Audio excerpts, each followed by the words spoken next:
Hi everyone, welcome back. My name is Dani. I'm a Peace Corps volunteer in Mongolia. This is the second video in a series of videos where I'm comparing Soum life and Aimag life. If you remember last video, I recorded with the help of my friend Jacqueline, who lives in Soum, in a ger. So we shared a little bit what it means to live in a ger.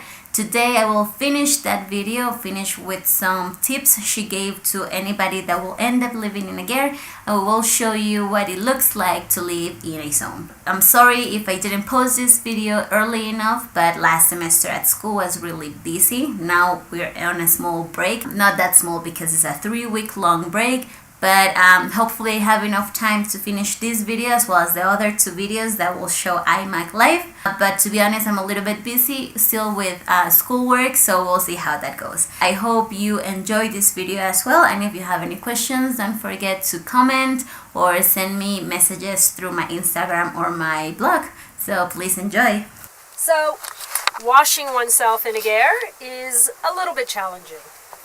This is what I use to bathe in. They do come in a larger size. I happen to just get this size because it was easier to travel with.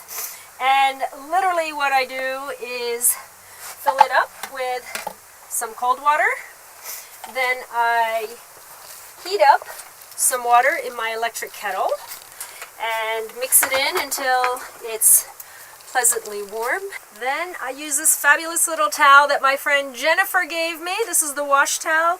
This is my towel to dry with. You can get these at REI or any outdoor supply store. They're fabulous because they're light and they dry quickly.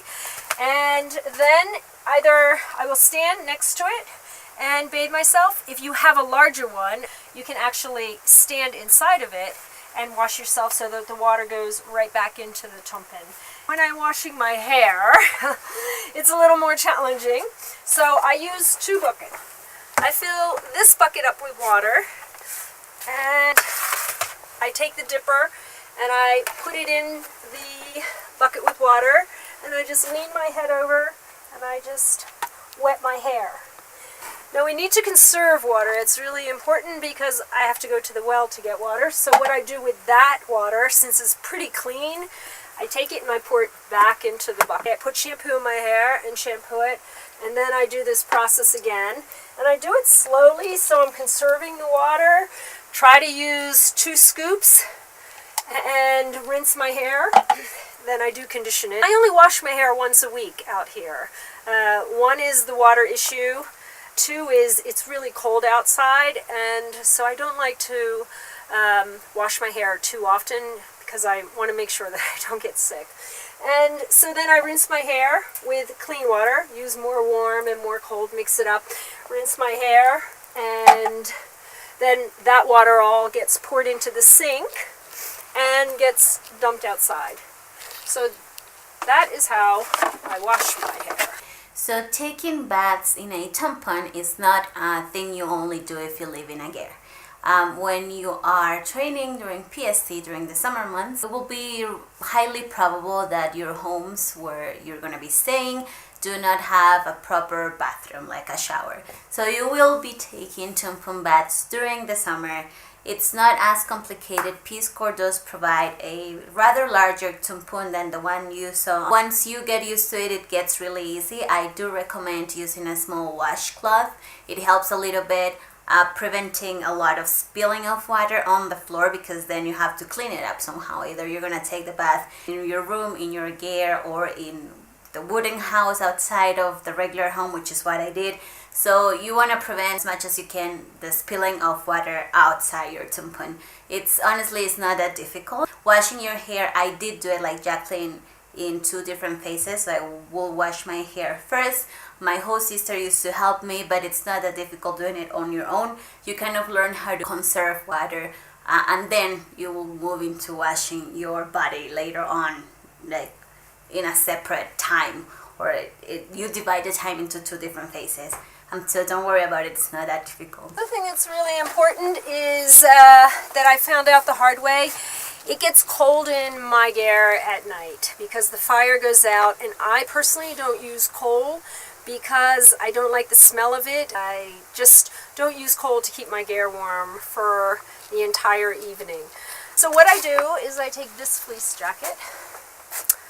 A little shout out to Nerona. Nerona is an amazing company that I've used a lot of their outerwear gear when I've climbed Mount Kilimanjaro, when I've done my alpine climbing and my races. I love Nerona products. They're really wonderful. So what I do is I take my phone, I put it in the pocket. I take my Peace Corps phone. We're supposed to always have our Peace Corps phone on. And I put it in the other pocket. Then when I know it's going to be in the -30s at night, which it often is lately, my toothpaste, yes, I put it in a Ziploc bag. And I put that in my pocket as well, because otherwise it freezes. And it takes a while for it to thaw and to push out of the top of the toothpaste tube. One of the toothpaste tubes that will actually work well, and where for some reason it doesn't freeze as quickly, is the Aqua toothpaste, interestingly enough. Anyway, so I take this, I put it in my sleeping bag and sleep with it. And it stays warm. And that way I ensure that my batteries don't die on my phone. Otherwise they will die. Even if I'm charging it at night, it will die. The other thing that will die is my thermometer in my Peace Corps kit.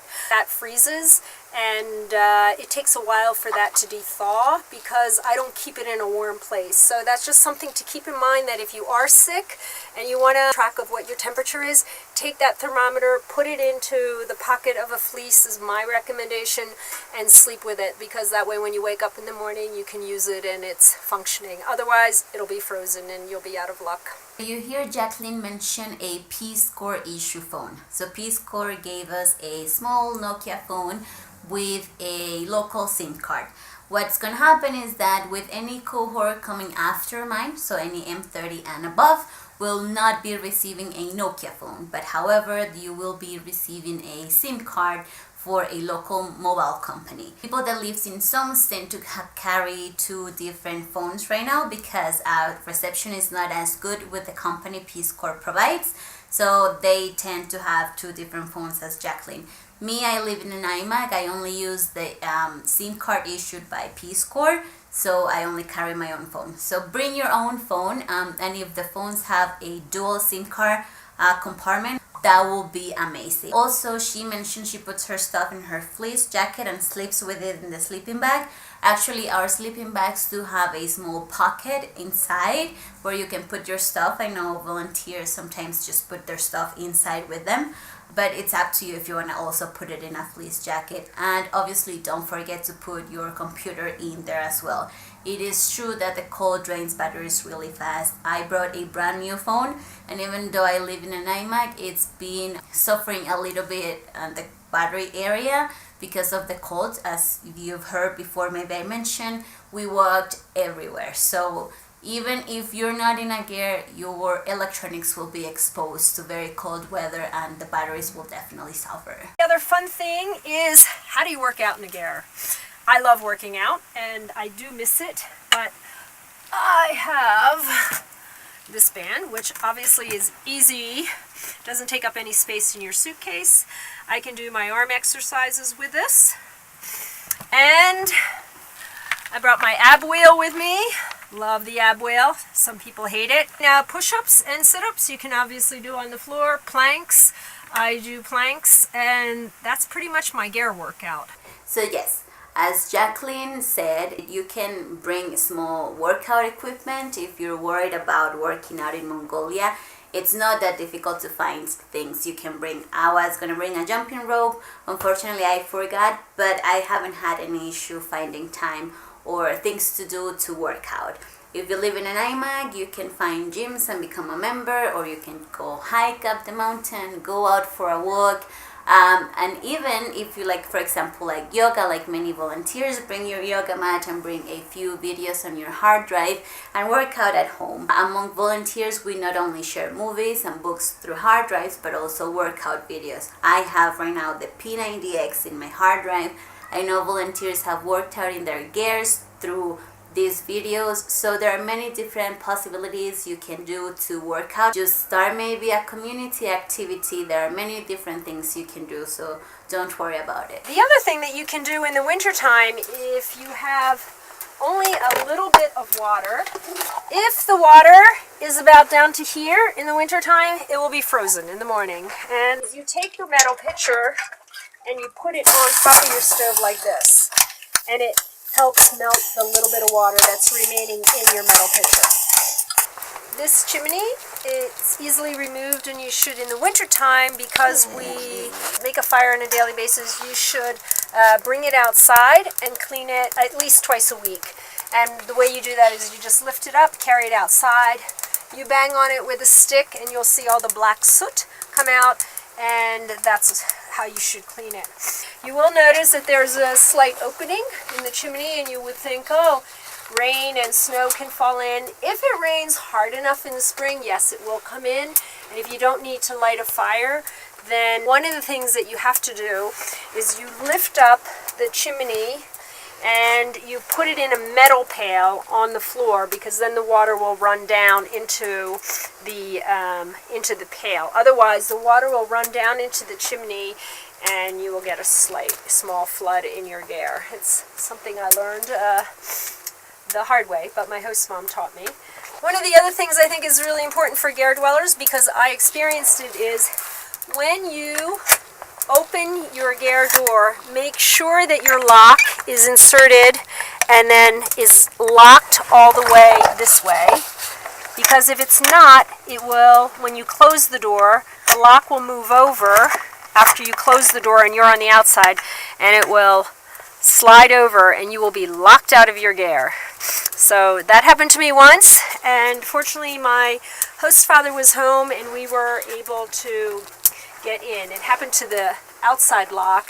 We were able to slide a piece of metal in and move the lock back over. But that's really important.